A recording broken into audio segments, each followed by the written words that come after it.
Welcome to GDS Unplugged. I'm Glenn Smith, founder and CEO of GDS Wealth Management. Today, we're talking about financial well-being with Traci Young, a former Stryker employee who spent years working alongside employees and leadership. Financial health impacts much more than just your retirement accounts. It affects stress, confidence, productivity, and the decisions you're going to make every single day. In this episode, we're going to do two things. First, we'll explore why financial well-being has become a business priority for many leading organizations. Second, we're going to share practical strategies employees can use to build greater financial confidence no matter where they are in their careers. You'll walk away with actionable steps you can apply to strengthen your financial future. Now I'd like to introduce you to Andrew Schmuhl, one of our leading financial advisors here. Andrew works with current and former Stryker employees, including Traci, and he'll be leading today's conversation. Traci, thank you for taking the time to come on the podcast with us today. It's a pleasure to have you out here. Well, thank you. Thank you for inviting me. Of course. One of the things I wanted to talk about today, mainly your background, and I'll get a little bit of an understanding of some of the experiences that you've had in the industry and your experience. So I know you spent some time working in HR. That's a lot of what your background is in. I know you spent some time at Stryker as well. Can you tell us a little bit more about that? Absolutely. I've spent the past 20 years helping companies grow by aligning their culture, talent, and values with their business strategy. And as you've said, most of that has been within the world of HR. So partnering with leaders to understand their strategy, developing the right org system, structures, and the culture to help support those growth goals. And my last role was here locally at Stryker, where I led the HR team for one of their local businesses. Okay. And I know you also spent some time in some smaller companies as well. So a little bit of a different feel working with those CEOs and those C-suites and structuring benefits for a much smaller company. That's right. Earlier in my career, I did work in startups and small cap and mid cap privately held organizations where I saw the end to end full spectrum of the HR function, helping to establish the structures and support systems to help the companies grow. So benefit vendor selection, benefit management, total rewards, you name it. If it touched people, it fell under my purview. But I just feel so blessed to have had the opportunities and experiences to partner and work both in small business as well as those Fortune 500 companies. Sure, sure. So working with employees and with leadership to structure benefits and to, of course, work with on the employee side as well. What is one of the things that kind of surprised you in working with employees and their kind of perspective on money?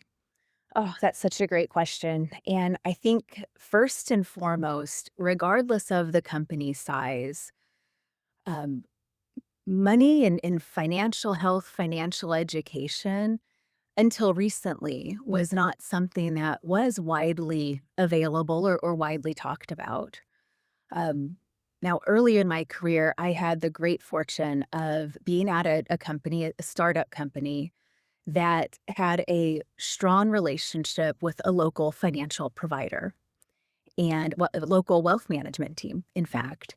And they came in to help educate employees and provide a bigger perspective of money management and wealth management and the importance of really paying attention to that part of your life. So I'd say the biggest surprise to me throughout my career is despite there being some resources or education and tools available, employees often are not taking the full advantage of the resources available to them. You know, we see that a lot in what we do, and I think it's a lot of the reason for that is they just don't know, to your point. And I think when you have somebody to help educate you on what those benefits look like, what's actually available to you, and how to take advantage of it, makes it a little bit easier. But I think for the most part, a lot of people just aren't aware of all the different resources that they have available. And you working from the HR side, I'm sure you kind of see both sides. So would you tell me a little bit more about kind of your perspective on employees and their when that financial well-being or when that knowledge might not be there of those benefits, how does that impact them? Their productivity, their workflow, what is your experience in that when somebody might be struggling from that financial perspective? How does that impact their output, their productivity, their happiness as an employee? No, that's such a great question, and in fact, I'll share a recent example, a recent story. I met up with a former colleague for coffee a few weeks ago, and they shared with me that while this was a very exciting time in their life, just welcomed a new baby into the family, last year closed on a new home. Um, both both partners have wonderful jobs. They were hit with a surprise medical bill, and then a an issue with their car popped up. And so, despite the fact that both were well employed, had a plan, they felt like they could never quite get ahead.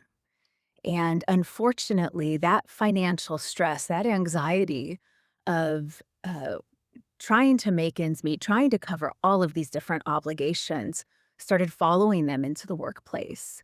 They brought in this additional stress and anxiety into work every day. It started to show up in their meetings, it started to show up in their conversations in their personal life. And unfortunately, recently, it showed up in their performance evaluation and some of the feedback that they got.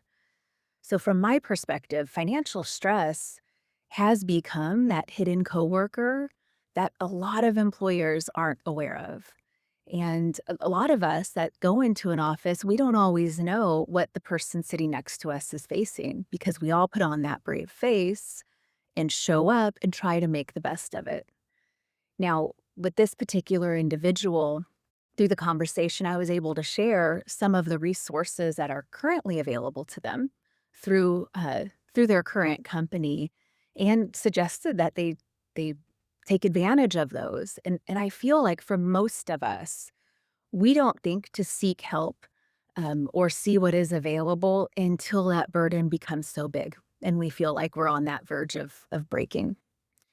I would absolutely agree with that, and I thank you for sharing that because it's interesting to hear your perspective on that as well. With what we do, I mean, we work with clients directly on their financial situation. We have a lot of insight into a lot of those things that are happening in their life personally, but also at work, right? So we make sure that one, they understand the benefits, they understand what's available to them, how to navigate that, and when something comes up, like a health situation or a family emergency, it helps to have that certainty, to know what that picture looks like going forward and to know you're gonna be okay. So, but it starts with understanding at the very least your benefits and what's available to you there. So, that financial stress, do you find that that's impacted, in your experience, people of all income ranges, whether they're making maybe somebody that's making a little bit of a smaller salary, maybe they're on the front end of their career, they're just jump starting things, or maybe they're a little bit further along, or even an executive, like you've dealt with executives as well, their higher level of compensation. Do you find that financial stress impacts all spectrums, regardless of the income? And unfortunately, yes. Regardless of the income level, regardless of the generation, financial stress is increasing. I think part of that is due to the complexities and the nature of our work. It is interesting, though, of all the age demographics, millennials are the population that is facing the highest financial stress. Recent research suggests that as many as 65% of millennials are struggling with financial stress due to um, loans due from college. Many of them are just entering into that family phase. So that is the generation that we're seeing the most impact. Okay, that's interesting. So, what about people that are maybe a little bit older? So that some of those older generations or even the younger generations, do you feel like it's all the same? Because we work with people of all different walks of life. So sometimes we'll get people that, maybe it's a physician. They might be making $500,000 a year, maybe $1 million a year, and they still feel like they're very, very behind and they're trying to play that catch-up game because maybe they buried their head in the sand in their 40s and their 50s and they kind of just spent what they needed to spend to maintain the lifestyle, and they just didn't really look forward. And now that they're focusing on retirement, they feel like they're very behind. But at the same time, we meet with maybe it's a teacher who's making a much lower salary, but they're very organized. They have a lot of confidence in their plan and their future. And so we see that a little bit with all ends of the spectrum, but I'm interested to hear your perspective as well on that higher end, those executives. What do you think is missing to provide that certainty that would kind of solve that issue of that financial stress that you often see? I think you said it very well. It's having a plan. And in my personal and professional life, I've seen a number of times as individuals have grown in their career, started to earn a little bit more, their lifestyle has grown as well. And for just speaking personally, for my husband and I, when we reached a certain income level, we sat down and developed a family plan and decided what lifestyle level was comfortable for us. What did our retirement look like, and what was more important, having some flexibility and some certainty, or continuing to grow and experience some comforts or some fun in the here and now. So I do think having a plan can help alleviate some of that stress and some of that uncertainty. But as you know, that does take work. And I like to, as Jeff, my husband, and I have talked about this, we've always likened it because we're very outdoorsy. We love sports. We're very athletic. We've likened it to having a coaching plan. And I'm an avid runner. I used to do ultra marathons, and I was very competitive with myself and with my friends. And if you think about any sport, you don't get a coach once you've achieved your goals. You get a coach to help you achieve those goals, improve your performance, reduce your time. And that's how we've approached our finances is early on, we worked with a team to set some goals, set some clear targets. And of course, as we've grown and evolved, we had to change our coach to meet our new needs. But I think that really makes the difference between, regardless of the career level, but especially for those that are mid-career or senior career, having a planner, having a team and a coach to help you achieve those goals really can reduce that stress and uncertainty. Absolutely. I think I absolutely agree. And I appreciate your perspective on that because I think that as you do get a little bit further along, it's important and it constitutes a little bit of a higher level of planning, but it's important when you're younger too. And a lot of people just starting their careers, again, not aware of all those benefits that are there. If you're taking the right steps when you're younger, it puts you in a much better position by the time you need to start having those conversations, gearing up for retirement, planning out your exit plan essentially. Yeah. But as employees get closer to retirement or kind of as they go through that journey, what are some of the biggest mistakes that you think you've seen from people along the way that make it a tough transition? I think not looking ahead to not only what are the expenses that they might need to maintain, but also some of the new expenses that they'll need to absorb that they don't currently face. First and foremost, health insurance. For the vast majority of us working in a corporate setting or a small business, we have health insurance that's provided by our employer. Whether they cover all or a portion of it, that can be an unforeseen expense. So failing to have a plan there. And I think the other big element is lifestyle. Is travel important? How do you want to spend that time? And failing to have those conversations, failing to look at that whole picture of what life might look like once you step out of the workforce is I think a big factor.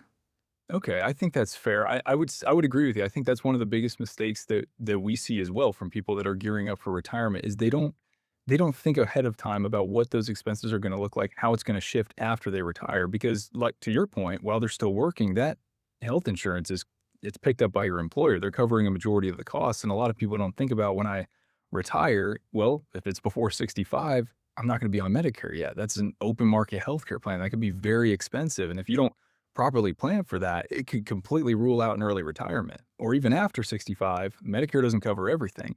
So as we build financial plans and as we talk about the cost of health insurance and talk about the cost of healthcare and retirement, we're building in as much cushion as possible because healthcare is the number one reason we people see people going back to work in retirement. Mhm. That's And very it's true.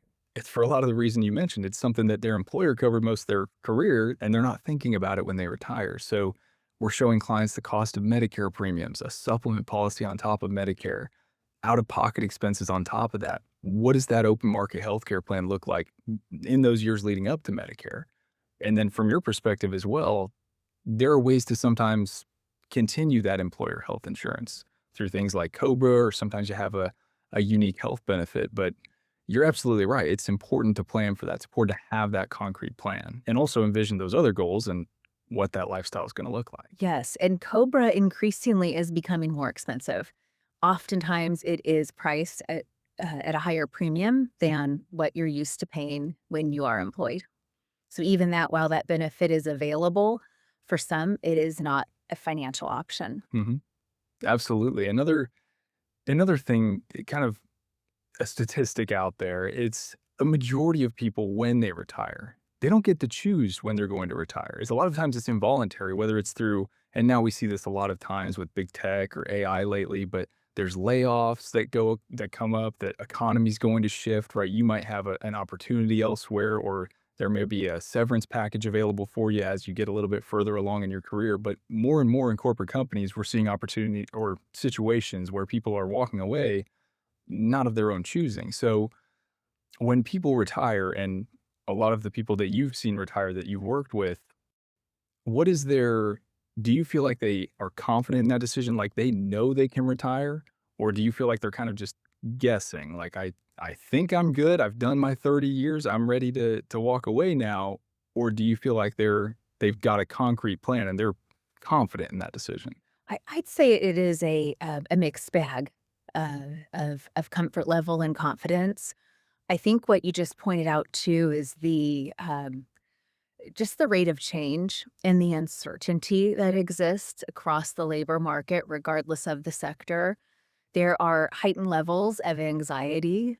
Change happens at a rapid pace, and there are more workers leaving the workforce, whether it's a voluntary retirement, involuntary retirement, or opting to step out and maybe take a brief sabbatical or a break. I do believe that for those that do experience an involuntary change, where maybe workforce strategy has changed, maybe their company is responding to the market. Many of those I do see going immediately back to work because of that financial uncertainty, regardless of how much time they've spent in the workforce. Another former colleague of mine uh, had 20 years with a very respectable company. This individual was in their mid 40s, so still had uh, a little bit of longevity left to their career. And due to a restructuring, this individual, his position was eliminated. And they felt that they needed to go right back into the workforce because they and their family did not have a strong plan. So this individual, within 4 weeks, landed with another company in a very similar role. But fast forward 6 months later, they were extremely unhappy. It was not a great fit for their background. It was not a great fit for them culturally, but they have felt compelled to stay because of that financial security that the job is providing. So this individual provided a cautionary tale for my family because we never wanted to feel entrapped to a paycheck or entrapped to being in a company that maybe wasn't a good fit for our family or our lifestyle. I think achieving financial freedom is a big goal for many people, but that story in specific, we see both ends where sometimes people will have a situation in involuntary retirement where they need to get back into the workforce, but sometimes, people have already achieved that financial freedom and they don't even know. Many people kind of pick an age or here's my line, 65 or 67, that's always been my plan, that's when I'm going to hang it up.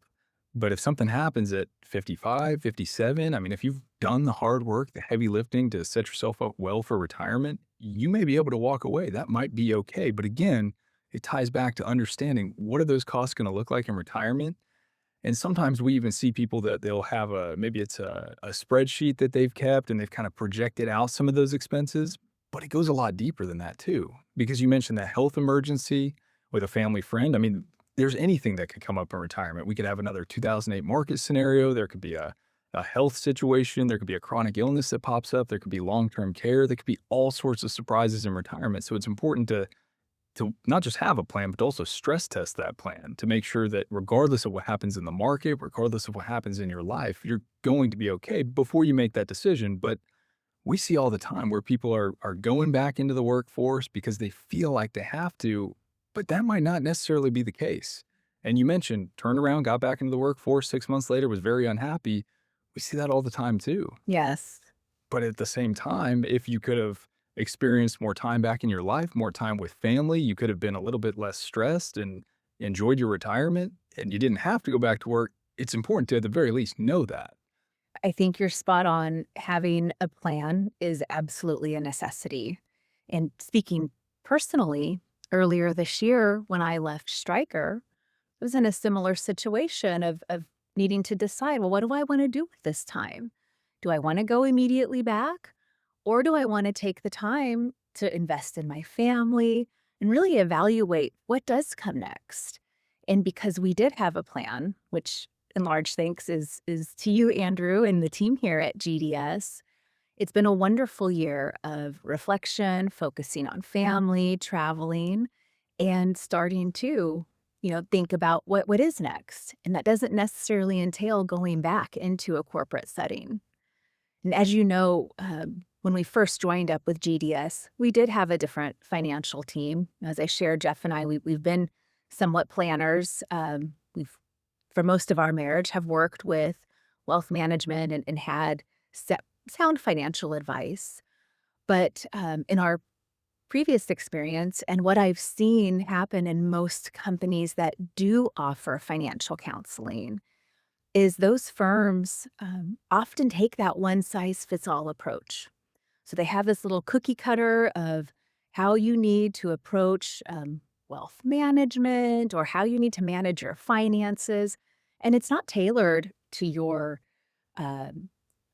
current life phase or to your own individual circumstances. And I think for us, and just speaking for myself, and in my experience, having that tailored coaching and partnership has made all the difference for me personally, but also for my family. Well, Tracy, I can appreciate that. We know, kind of what's out there in the industry. There's a lot of advisors. There's over 40,000 advisors just in the state of Texas alone, but everybody has a little bit of a different approach. And at GDS, one of the things that is kind of at the core of what we do, we're very relationship based. We have to understand the client. If we don't understand what's going on in your life, if we don't understand your situation, how can we possibly provide that personalized advice? And it's not just about focusing on the investments. It's about planning your life, giving you ideas, being that sounding board when you're in a transitional phase in your life like you are right now. And I know we've already done a little bit of that this year, and it makes those conversations when you're you're talking about that next step, so much more fun and enjoyable when you have that sounding board to bounce those ideas off of. I mean, I might have told you 12 things this year, and you might have only cared about 6, but I'm still glad I shared all 12. Yes, you have provided just such great insights and really helped us think through some big decisions. We've talked about everything from, do we buy a second home? Do we use that money in other interesting areas? Do we start to flex, our current lifestyle now, or do we hold where we're at because it is comfortable and it is fun? And I think one of the biggest takeaways that we've had from this partnership is that Jeff and I, we really value the flexibility and that peace of mind of knowing that no matter what happens, we are okay. Now, we might need to postpone, a trip to Italy by a year, but in terms of our, basic well-being, our day-to-day lifestyles, the activities, the travel that we do like to do, we have that peace of mind. We have that comfort where we are not beholden to that paycheck. And that type of financial freedom and flexibility for us is invaluable. I appreciate you for sharing that, Tracy, because quality of life at the end of the day, that's That's one of the most important things. You have to enjoy life. And there's a lot of people that again, bury their head in the sand. They work as hard as they can. At the end of the day or at the end of life, nobody's going to look back and say, man, I wish I had more money. It's going to be, I wish I created more experiences. I wish I had more time for this or for that. And so having that plan allows you the flexibility to know, okay, where can I spend my time, right? How can I do the things that I enjoy? If I have a job or I'm in a role where and we see this all the time. Sometimes it's with our medical professionals. Sometimes it's with some very busy business owner types, but they might be working in a role that they're extremely stressed. It takes the quality of life. It decreases that quality of life. Takes them away from their families almost when they're at home. And so, knowing what you can do is it's kind of step one. But what would you say as far as on the employer side, what do you think is important for an employer to consider to provide that financial well-being for their employees? I think first and foremost is acknowledging that financial stress is real. And I do believe it is the hidden coworker that many individuals are bringing into the workplace, that just the burdens of the bills and the uncertainty. So I think first and foremost, acknowledging that, and then increasing awareness of the different educational services that are already available. A lot of mid-size or large businesses do offer 401ks, and many times those 401k plan administrators offer basic financial coaching, basic financial education. Now, they probably will be the one size fits all, but some information is better than no information at all. I think secondarily, there's a lot of great data available to employers to give them some indicators into the financial health of their workforce. They can take a look at how many, what percentage of employees are taking loans from their 401ks and has that increased. They can look at qualitative feedback through their employee surveys to gauge stress and different signs of burnout or disengagement.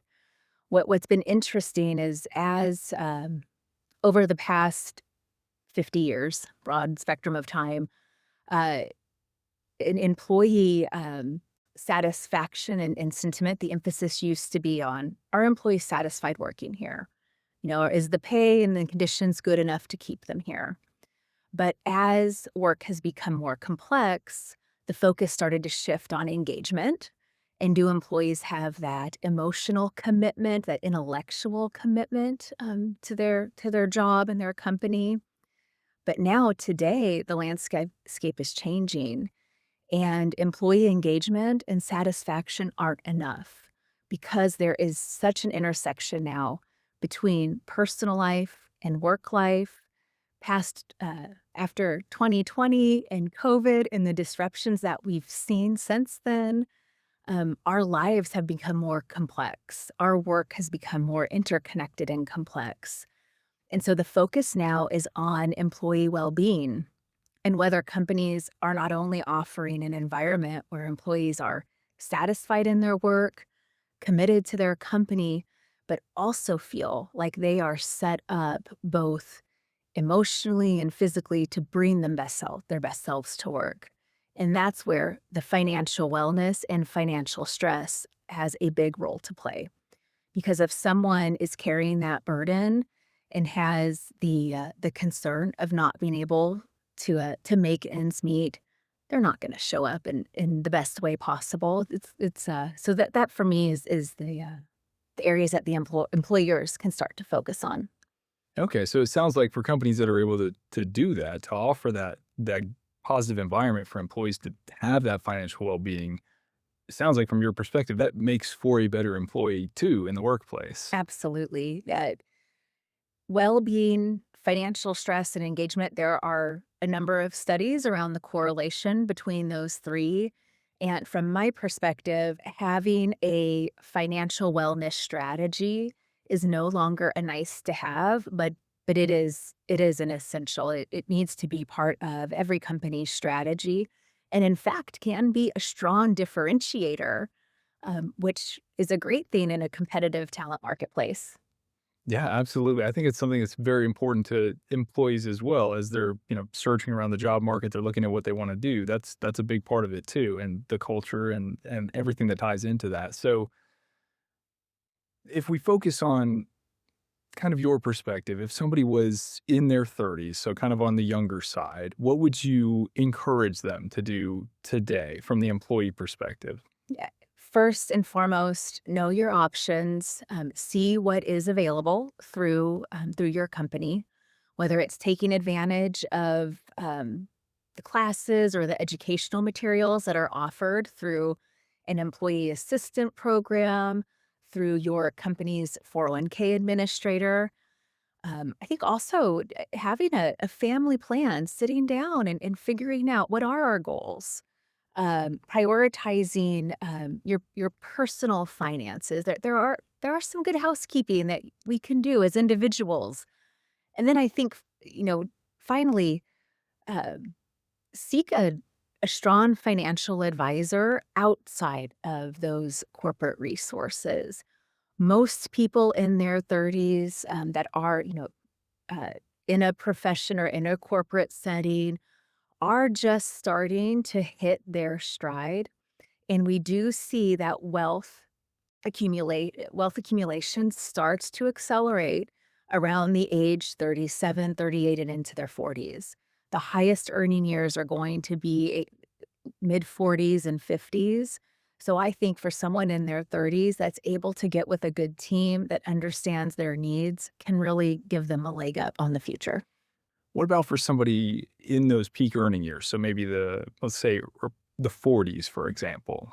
What about in that situation? What do you feel like is most important for somebody in that? Oh gosh, I think at that point in life, if you don't have a strong team beside you, a strong financial management team or partner, you need to get one. Because in those years, you're going to see a lot of changes. Most often than not, you're going to have some children at that age. You'll either be buying or have bought your first house. Your parents are aging. There is just a conflux of life that happens when you're in your 40s. Jeff and I have experienced it as our parents have gotten older, as our kids have gone to college and graduated from college. There were even some expenses that we were faced with that we didn't foresee because you can't always architect life down to every detail. Right, right, absolutely. And I think that age range and that those peak earning years, that's where it's most important to have that concrete path forward, right? How am I going to structure my benefits and all of the benefits that I understand that I take advantage of? And even with Stryker, for example, I mean, we see all the time with a lot of the Stryker employees that we work with, they have different benefits. Stryker does a great job providing benefits for their employees and especially their higher compensated employees, their stock options. Some people have RSUs, you've got different salary benefits, you have your 401k, for example. But I think for people in their 40s, knowing how to take advantage of all that is important, but also choosing that timeline. Once you have the plan, you can pick that date. Let's say 65 is your line, for example. Well, you've got 25 years of timeline there. How are we taking advantage of these stock options? They've got a 10-year expiration period. So as we start to get some of those grants in the future, how are we taking advantage of those? What is the best timing? Does it even make sense for me to do something like that? What am I doing with things like RSUs? These are all important to have answers to, especially for those higher compensated people as their 40s, 50s, for example, and kind of planning that exit. Mhm, mhm. But then beyond that, if somebody's in that kind of that red zone, let's say maybe the 5 years leading up to retirement, how do you feel like that shifts? What becomes most important at that point? Yeah, for those individuals, gosh, starting to protect their income, right? A lot of companies will offer in deferred income plans and shifting that focus from maximizing that cash earning now to am I setting myself up for the future and having that comfortable retirement or that um, protection of the assets that I've worked hard to earn and attain. And so for I think, one of the things that, as we're having our conversation, Andrew, that you're pointing at is the need for that customization and tailoring for every phase of life. And while a lot of companies offer those educational programs or services, there could be a little bit more differentiation or flexibility to ensure that individuals' needs are met at each phase of life. And that is what is so unique and special in my experience at partnering with GDS is regardless of where Jeff and I have been at or the different things that we're thinking through, you've been able to be right there beside us and help us think through all the different scenarios that are very unique to where we're at today, where we're going to be at potentially 5 years from now, and the different things that we need to consider. So Tracy, one of the things that you mentioned earlier was maybe going on top of understanding your benefits, maybe going outside of the company benefits to look for a private wealth solution. What is your I'm interested to hear what do you mean by that? Sure. I think for companies that do offer an EAP or have a 401k, employees can get some good practical tips and begin to build a financial acumen, if you will. But I cannot underemphasize the importance, especially as you're entering your 30s, 40s, and getting closer to those retirement years, how important it is to have a team and advisor that really understands your specific situation and can help you develop a plan that meets your individualized needs. I hearken it back to that training analogy, right? You don't get a coach once you've reached that finish line of a race. You get a coach to help prepare you for the race. And so I think for employees, absolutely take advantage of whatever educational resources their company offers, but also, and especially for those that are 30s, 40s, look to your local financial providers or local wealth management teams. Many of them are happy to take an introductory phone call. Many of them offer educational resources or seminars, whether it's hosting a lunch and learn at a local business or library, or they have great content that's online. So I think that's my big advice to any employees out there is get smart about your finances, find a good team, and start to educate yourself about what options are available for you in the future. Absolutely. And I think it's tough for people these days with all of the information that's out there to find a wealth manager that they trust. And I think oftentimes kind of at the company service level, it's high level. And I agree, take advantage of the advice that's there, but it is kind of that cookie cutter approach. And sometimes maybe they're just focused on your retirement plan at work. Oftentimes they're not asking about your life situation. It's not going to be a personalized relationship. So yes, I agree. You'll think you'll get a lot more out of a private wealth manager. But I would also encourage people as they're looking at wealth managers to vet those individuals, right? There's websites. You can go on the SEC website. You can go on brokercheck.finra.org. That's a great website for people to be able to look up an advisor, find out if they've had any disclosures, any disciplinary history, a good way to kind of vet different advisors. You can look at rankings on websites like Forbes, where they rank advisors based on client retention, client performance, client satisfaction, just giving you a little bit more context on who you might be looking into. Those things help you find somebody who might have your best interests in mind.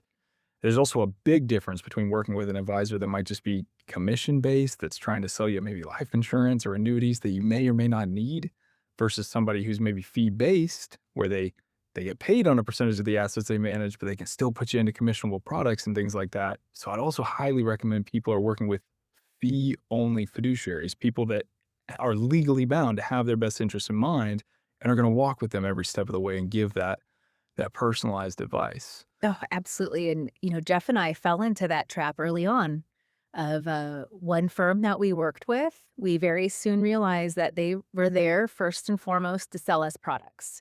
And as you pointed out, some of those products we purchased, we really didn't need. So it's been so refreshing to be here at GDS and finally feel like we have advice that is tailored to our needs and is a true partnership. So, Tracy, looking back on your career, what is one lesson that you wish that every employee could learn earlier or much sooner in their career? I think get curious about your options. Um, no matter your age, you can benefit from being educated about your finances and your options. So, one thing that I wish I had done differently is early on in my career, as I was just entering the workforce, is become more educated. I'm thankful that as time went on and as I moved into my 30s, that's when Jeff and I got serious and partnered with a team. But I think that's one big lesson is get curious, understand your options, educate yourself about the resources that are available, and then find a strong team to support you. Thank you to our guest, Traci. Thank you guys for joining us. If you're interested in learning more, feel free to check us out at gdswealth.com.